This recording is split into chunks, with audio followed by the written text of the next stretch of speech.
Sebelumnya, saat Hansen dan Queen dikejar dua bis superguard keledai awan merah dan burung gagak, Hansen pun mendapatkan bulu-bulu burung gagak yang berhasil kabur dari tanaman merambat. Lalu mereka berdua, Hansen dan Queen, berhasil kabur dari dua bis itu, turun gunung untuk ke penampungan terdekat. Setelah beberapa saat, Hansen sudah mulai mencoba anak panahnya.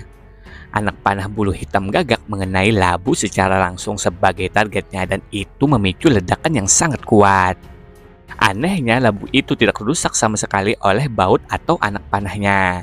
Sekarang setelah Hansen memikirkannya lagi, gagak itu tidak dapat membahayakan tanaman merambat dengan buah labunya. Ia harus melepaskan bulunya sendiri untuk melepaskan diri dari genggaman mereka. Mungkin ini yang diharapkan. Hansen mengambil dengan ekspresi bingung dan pikiran bingung. Hansen benar-benar tidak bisa menghilangkan rasa takut akan tawon beracun suatu hari nanti akan muncul dari labu untuk menyerangnya dalam tidur. Hansen telah mendengar dongeng petani dan Fever berkali-kali, dan hal terakhir yang dia takutkan adalah menjadi korban seperti itu. Lalu Hansen melempar labunya. Rubah perak dengan cepat meraihnya dan membawanya kembali ke Hansen. Apa maksudnya ini? Tanya Hansen pada Rubah. Tetapi Rubah perak tidak dapat berbicara. Jadi yang dia lakukan hanyalah memberikan kembali labunya kepada Hansen. Hansen pun lalu melempar lagi labunya dan langsung dikejar sang Rubah perak untuk meraihnya. Setidaknya Hansen tahu bahwa Rubah perak ingin dia menyimpan labu itu. Jika ini adalah sesuatu yang Rubah perak bersikeras untuk dia pertahankan, Hansen tidak percaya itu adalah ancaman nyata. Mungkin suatu hari itu benar-benar bisa menghasilkan semacam harta karun yang luar biasa, gumam Hansen. Lagi asik-asiknya bergumam, tiba-tiba ada yang memanggil nama Hansen. "Siapa di sana?" ujar Hansen bertanya. "Ini aku, Chen Ren," ujarnya menjawab. Hansen terkejut, tidak percaya bajingan tua itu masih hidup dan dia benar-benar berani datang menemuinya. Apa yang mungkin dia inginkan? Chen Ren dan orang-orangnya mulai mendekati Hansen. Chen Ren mengungkapkan, "Kau dan Juting adalah teman baik. Kau bukan orang luar. Karena kau ingin kembali ke ladang es, maukah kamu membantuku dengan mengirimkan beberapa jiwa bis ke Juting?" "Berapa banyak jiwa bisnya?" tanya Hansen. "Beberapa ribu," jawab Chen Ren. Sebelum ada yang ditanyakan, Chen Ren melanjutkan, "Tentu saja ini tidak gratis. Kartu yang kumiliki di sini memiliki 50 juta di dalamnya. Ini adalah harga yang bisa kubayar untuk pengirimannya." Hansen mengamati kartu yang ditarik Chen Ren tetapi tidak mengambilnya. Dia berkata pada dirinya sendiri, "Orang tua ini pintar. Ada kekurangan jiwa bis di ladang es, dan sekarang pria ini menyuruhku mengangkut banyak sekali ke sana. Dia memberitahuku bahwa dia akan memberiku 50 juta, tetapi siapa yang tahu berapa miliar yang akan dia dapatkan dari penjualan jiwa bis." "Chen tua, kau sangat menyadari situasi di ladang es. Aku seorang pemimpin memproklamirkan diri. Sedikit lebih, manajer sebenarnya dari ladang es adalah Li Xinglun dan Qi Shuwen. Bahkan jika aku mengangkutnya ke sana, aku tidak percaya mereka akan mengizinkan Juting untuk menjualnya," ungkap Hansen. "Kami adalah keluarga. Kau adalah raja ladang es. Aku yakin kau bisa memikirkan sesuatu," ujar Chen Ren. Lalu dia melanjutkan, "Kau harus mengambil uang ini 500 juta untuk membantu Juting. Anak malang ini ia dilahirkan miskin, sendirian di ladang es tanpa keluarga. Ini adalah satu-satunya keinginanku untuk membantunya." Hansen tidak percaya Chen Ren adalah tipe orang yang bersedia membantu. Dia menatap Chen Ren dan tersenyum. "Chen tua, aku tidak perlu menerima uang ini. Ladang es bukan milikku sendiri. Jika kau ingin berbisnis, aku menerima 20% dari pendapatan yang dihasilkan dari setiap penjualan jiwa bis yang membanggakan ini yang kau ingin aku bawa." Mendengar itu, Chen Ren tiba-tiba bahagia. Dia dengan riang berkata, "Tentu jika kau berkata begitu." Hansen kemudian melanjutkan perkataannya, "Tapi seperti yang kukatakan, ladang es bukan milikku sendiri. Selain tentara dewiku, ada paksi roda bintang, paksi Blackguard, dan paksi Philip. Kesempatan ini tidak akan berhasil jika mereka tidak memberikan manfaat. Jika kau benar-benar ingin aku membantumu, kau juga harus memberi mereka 20% dari setiap penjualan. Jika kau menerima persyaratan ini, maka aku akan dengan senang hati membantumu." Wajah Chen Ren kaku. Tuan Hansen, kau terlalu kejam. Aku pikir kau adalah teman Juting. Apakah kau tidak percaya diri? Kau sedikit tidak pantas dengan membuat saran seperti itu. Bagaimana kalau kau mendapatkan 50%, ungkap Chen Ren. Kalau begitu, aku minta maaf. Dengan menyesal, aku harus memberitahumu sekali lagi bahwa ladang es bukan milikku sendiri. Jika aku hanya menerima 50%, aku tidak dapat melaporkan ini kepada yang lain, ujar Sen sambil pergi meninggalkan Chen Ren dan orang-orangnya. Setelah Chen Ren melihat Sen pergi, Chen Ren dengan dingin berkata, awasi yang itu, segera setelah dia meninggalkan tempat penampungan hubungi aku. Menerima tugas yang mereka tetapkan, orang-orang di sekitar Chen Ren bersiap untuk memata-matai Hansen. Ini putra Han Jinzi. Tidak mungkin orang tua itu punya anak, gumam Chen Ren. Beberapa hari kemudian, Hansen melakukan perjalanan melalui daerah pegunungan. Itu adalah tempat yang sunyi dan sepi tanpa tanda-tanda kehidupan manusia.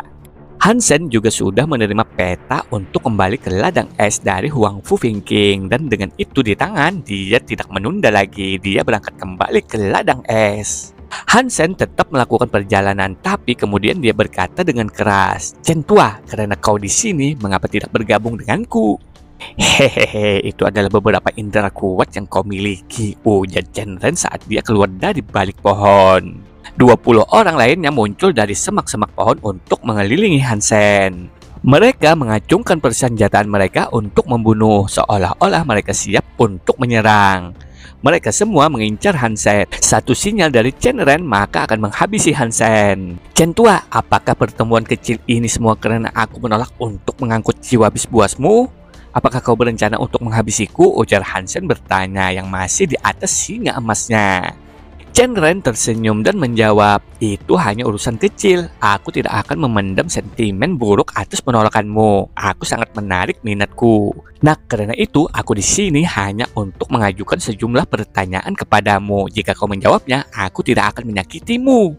Kalau begitu, katakan padaku apa yang ingin kau ketahui, ujar Hansen. Segera Chen Ren mengungkapkan pertanyaannya. Kau baru berada di Suaka Dewa kedua ini selama setahun. Bagaimana kau berhasil membuka kunci genmu dan mengumpulkan begitu banyak poin gen? Ketika Hansen berada di Suaka Dewa pertama, dia mungkin telah menerima bantuan dari keluarga Qin. Tetapi di Suaka Dewa kedua, dia telah dijatuhkan ke ladang es, tempat yang tidak sebagus pulau itu. Tanpa sumber daya dan tidak ada hubungan yang diandalkan, mencapai tahap ini dan menjadi begitu kuat sendirian adalah prestasi yang luar biasa. Itu tidak pernah terdengar dan terus terang sulit dipercaya. Chen Ren percaya Hansen menyimpan rahasia besar. Chen Ren berpikir jika dia mengetahui rahasia ini, dia bisa menjadi lebih kuat. Dia bahkan mungkin bisa mengalahkan bis Super God legenda dan menjadi evolver terkuat dalam sejarah. Dia telah berada di Suaka Dewa kedua selama hampir 100 tahun dan ini adalah tujuan hidupnya. Tetapi tidak peduli seberapa keras dia mencoba dan tidak peduli seberapa banyak dia belajar. Dia masih terlalu lemah dan tidak dapat membunuh bis Super God terkecil sekalipun. Chen Ren percaya Hansen pasti sangat berbakat untuk membuka kunci gen pertamanya dalam 1 tahun yang dia habiskan di Suaka Dewa kedua. Dia juga percaya bahwa Hansen pasti memiliki pendukung yang kuat untuk mencapai begitu banyak. Tapi sebenarnya Hansen tidak memiliki sumber daya itu. Dia pasti punya alasan untuk melakukan sejauh ini dengan cepat dan itulah yang ingin dipelajari Chen Ren. Hahaha, aku pikir kau akan mengajukan pertanyaan penting kepadaku. Ini bukan apa-apa dan kau tidak perlu mengadakan pertunjukan dan membangun audiensi untuk jawabanku, ujar Hansen. Kalau begitu, katakan padaku, ujar Chen Ren. Aku mengumpulkan begitu banyak poin gen dan telah membuka kunci gen karena satu alasan sederhana, ungkap Hansen dengan nada gravitasi yang tinggi dalam suaranya. Alasan apa? Tanya Chen Ren yang makin penasaran. Itu karena aku jenius, jawab Hansen dengan percaya diri. Mendengar itu, wajah Chen meredup dan memerintahkan orang-orangnya untuk menembak. Anak panah para pengikutnya terlepas ke Hansen seperti hujan. Hansen pun mengembalikan si singa emasnya dan bergerak menghindari hujan anak panah. Tidak ada satupun anak panah yang melukainya. Hansen pun mengkuciosi pedangnya dan menangkis serangan anak panah berikutnya. Chen Ren memberi isyarat dengan tangannya dan kemudian dengan cepat serangan pedang menghantam Hansen. Hansen pun dibuat mundur beberapa langkah dan Hansen memanggil lagi satu pedang jiwa bisnya. Shenren memperhatikan Hansen dengan seksama, ingin mengamati sepenuhnya kekuatannya. Shenren memiliki 3 orang lain yang telah membuka kunci gennya, tetapi 2 dari mereka meninggal di Gunung Skyfillar. Tapi satu-satunya elit yang tersisa bagaimanapun adalah orang terkuat Shenren. Bahkan saat bertarung bersama Su Dongjin dan elit lainnya tidak bisa mengalahkannya. Orang ini bernama Huang Tumian. Meskipun dia bukan milik keluarga Chen, dia dipandang cukup tinggi untuk menjadi penerus Qigong. Ketika Huang Tumian tiba di Suaka Dewa kedua, dia tidak dapat menemukan keluarganya. Setelah pertemuan kebetulan, Shenren merawatnya dan akhirnya menjadi salah satu sekutunya yang paling dipercaya. Dong! Pedang Hansen secara efektif memblokir pedang Huang Tumian. Hansen telah mengaktifkan kunci gennya yang memungkinkan dia merasakan kekuatan yang diberikan dalam serangannya. Hansen belum pernah melihat orang menggunakan keterampilan pedang secara alami. Tidak pernah ada banyak perbedaan dalam kinerja keterampilan pedang dari orang ke orang. Tapi Huang Tumian sedikit berbeda. Pegangan pedang Huang Tumian begitu cekatan, mahir, dan terlihat alami. Pedang itu benar-benar tampak seperti bagian dari dirinya. Dengan 2 pedang lawan 1, Hansen mengeluarkan keterampilan ganda. Tapi tetap saja dia tidak bisa menang dan tetap seimbang dengan kemampuan Huang Tumian. Shenren berdiri di sela-sela menyaksikan mereka bertempur. Dia terkejut ketika mengamati Hansen karena kecepatan dan kekuatannya jauh melebihi harapannya yang tinggi. Yang paling membuatnya kagum adalah keterampilan pedang yang dia gunakan. Dia pengguna 2 pedang, namun meskipun begitu dia mampu menggunakan SWOT skill terpisah dari masing-masing tangan. Kekuatan untuk memiliki 2 pikiran itu sangat menakutkan. Dia benar-benar pria yang menakutkan, gumam Shenren dengan dingin. Melihat ada kesempatan, Shenren mulai bergerak untuk menyerang Hansen. Keterampilan keluarga Chen sangat kuat. Shenren seperti burung aneh berbelok dari kiri ke kanan dengan cara yang tidak terduga. Setelah itu pedangnya Hansen berbenturan dengan pedang Anser dan itu adalah sensasi yang aneh. Pedang Shenren terasa seperti awan. Setelah mengenainya, pedangnya memantul kembali dengan kuat yang memaksanya untuk mundur beberapa langkah. Hansen, jika kamu menyerah sekarang, aku akan menyelamatkan hidupmu. Lagi pula kau berteman dengan Juting, ujar Shenren membujuk Hansen. Chen tua, jika kamu pergi sekarang, aku akan menyelamatkan hidupmu. Bagaimanapun kau punya hubungan dengan Juting, balas Hansen. Kau anak yang keras kepala, ujar Shenren sambil dia menerapkan lebih banyak kekuatan pada amarah pedang Ansernya. Hansen bertarung melawan 2 lawan sekaligus dan terlepas dari kerugiannya, tak satu pun dari mereka mampu memberikan kerusakan padanya. Tubuh Hansen luar biasa ringan dan anggun dan mengejutkan melihatnya tetap tenang di bawah serangan 2 elit sekaligus. Kau benar-benar tahu Heavenly Go bukan? Apakah Queen mengajarimu? Beraninya mereka melanggar sumpah yang telah disumpah. Sepertinya Huang Puxiongcheng tidak ingin hidup, ujar Shenren berteriak. Bahkan jika Queen mengajariku Heavenly Go, apa hubungannya denganmu? Keterampilan ini adalah warisan keluarga Huang Fu. Mereka dapat mengajar siapapun yang mereka suka. Tidak perlu bagi mereka untuk mematuhi keinginanmu yang kecil dan keliru, ungkap Shen membalas. Hansen mulai berpikir sepertinya Heavenly Go ada hubungannya dengan keluarga Chen. Jika tidak, mengapa Shenren sangat peduli? Untuk ini Hansen ingin mendorongnya. Hansen selalu bertanya-tanya mengapa hanya Queen yang bisa mempelajarinya. Tidak peduli seberapa sulit keterampilan itu untuk dipelajari, ada banyak siswa di area material hell. Tidak mungkin bagi mereka untuk tidak memilih siswa lain untuk belajar. Keluarga Huang Fu mengajar Heavenly Go. Jika itu masih milik keluarga Chen, tidak ada yang bisa menghindari Seven Twist kami, ungkap Shenren. Semua orang tahu Heavenly Go milik keluarga Huang Fu. Sejak kapan itu menjadi keterampilan keluarga Chen? Ayo jangan omong kosong padaku, ujar Hansen yang berupaya memancing Shenren. Namun sayang, Shenren tahu apa yang coba dilakukan Hansen. Shenren pun dengan dingin berkata, kau tidak perlu mencoba memancingku. Setelah aku menangkapmu, aku akan bertanya pada Huang Puxiongcheng sendiri. Lalu aku bisa melihat alasan apa yang dia miliki untuk tidak mengembalikan Heavenly Goku. Shenren dengan cepat mulai menyerang Hansen lagi. Hansen mundur selangkah dan memanggil panah meraknya. Melihat Hansen mengeluarkan panah dan mengarahkannya ke arahnya, dia pikir panah otomatis tidak akan berguna.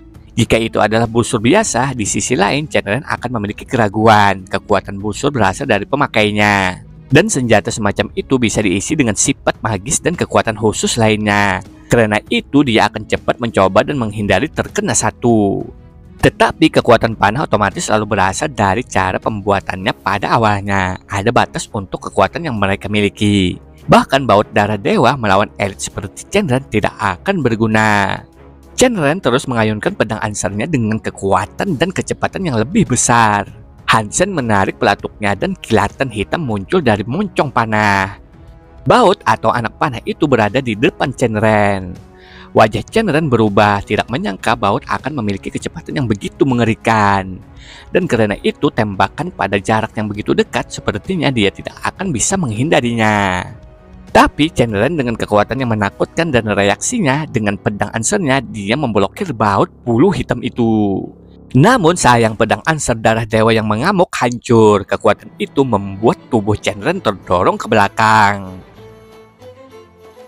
Mulut Chen Ren memuntahkan darah dengan sangat terkejut, matanya terkunci pada panah di tangan Shen. Dia tidak percaya panah itu bisa memiliki begitu banyak kekuatan. Hansen dengan cepat melihat bahwa baut atau anak panah pertamanya tidak membunuh Chen Ren. Jadi tanpa ragu-ragu dia mengisi yang lain dan menembak lagi. Garis hitam berseri-seri ke arah Chen Ren lagi. Chen Ren berteriak saat awan mengalir di sekelilingnya menutupi seluruh tubuhnya dengan gumpalan kapas putih. Kemudian dia segera mulai terbang menjauh menghindari baut atau anak panah yang Hansen lancarkan. 7 putaran keluarga Chen sangat kuat. Hansen mengagumi pelariannya yang terburu-buru, tetapi tangannya tidak berhenti bergerak. Sekali lagi dia memuat dan menembakkan satu demi satu, tidak membiarkan Chen Ren melarikan diri. Tapi tidak peduli seberapa kuat dan gesitnya dia, bahkan dia tidak bisa menghindari serangan baut yang dikirim ke arahnya. Detik berikutnya rentetan baut menembus tubuhnya. Baut itu merobek armor darah dewa yang dia kenakan seperti pisau panah menembus mentega. Kekuatan baut atau anak panah yang luar biasa mengirimnya berputar beberapa puluh meter jauhnya, menjepitnya ke sisi tebing terdekat. Huang Tumian berteriak dan saat dia melakukannya, Hansen berbalik untuk menembakkan baut lainnya ke arahnya. Bang! Baut itu menghancurkan pedang besar Huang Tumian dan tetap saja kecepatannya tidak terhalang. Itu terus menembus lengan kanannya. Huang Tumian tidak bereaksi, seolah-olah dia tidak merasakan apapun dari baut yang merobek lengannya. Dengan gila dia mengepalkan tinju ke wajah Hansen. Dengan santainya Hansen menahan tinjunya dan berkata, manfaat apa yang diberikan Chen Ren padamu? Mengapa kau begitu bersungguh-sungguh ingin memberikan hidupmu untuknya? Dia menyelamatkan hidupku dan karena itu aku harus membalas budinya, ungkap Huang Tumian yang sudah tak berdaya. Kalau begitu aku akan mengizinkanmu, ujar Hansen menampar kepala Huang Tumian yang menyebabkan dia terjatuh. Orang-orangnya yang menemani Chen Ren sudah berlari ke bukit. Pada saat ini mereka berharap mereka memiliki satu set kaki tambahan sehingga mereka bisa meluncur dengan kecepatan tinggi agar dapat kabur. Untungnya Hansen tidak mengejar mereka. Hansen mendatangi Chen Ren. Tubuh Chen Ren memiliki baut atau anak panah yang mencuat darinya. Tapi tetap saja dia belum mati. Dia berusaha mencabut bulu-bulu itu, tapi tidak bisa. Chen tua, aku benci mengatakannya, tapi itu benar. Semua ini tidak harus terjadi, ujar Hansen tersenyum saat dia berdiri di depan tubuh Chen Ren yang hancur atas dan ke bawah. Hansen, kalau kamu berani membunuhku, keluarga Chen akan membalas dendam, ujar Chen Ren. Jika kau ingin hidup, beritahu aku rahasia mempelai Seven Twist, ujar Hansen menawarkan. Mendengar itu, Chen Ren tersenyum. Nak, ketika aku mengembara di tanah ini, ayahmu bahkan belum lahir. Kau berani memberiku ultimatum seperti itu, ungkap Chen Ren sambil memuntahkan darah. Hansen menatap Chen Ren dengan kaget. Dia tidak menyangka rubah tua yang jahat ini akan sangat liar menggunakan racun untuk menghabisi dirinya sendiri. Aku benar-benar tidak boleh meremehkan tokoh-tokoh terkemuka dari keluarga besar seperti itu. Loyalitas mereka satu sama lain hampir menakutkan.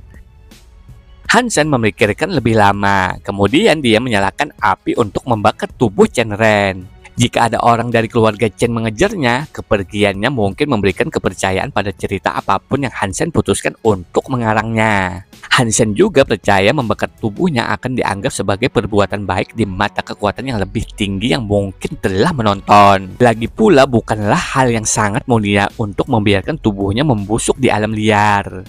Tapi sebelum Hansen menyalakan api di mayat Shenren, tubuhnya yang tak bernyawa tiba-tiba hidup kembali.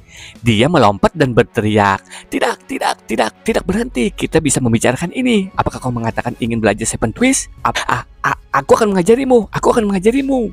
Mata Hansen terbuka lebar dan dia berdiri tak bergerak, menatap Shenren untuk waktu yang lama. Loyalitas yang luar biasa. Aku tidak percaya aku bersedia untuk percaya orang tua ini memiliki sedikit kesediaan. Itu membuatku gila, gumam Hansen.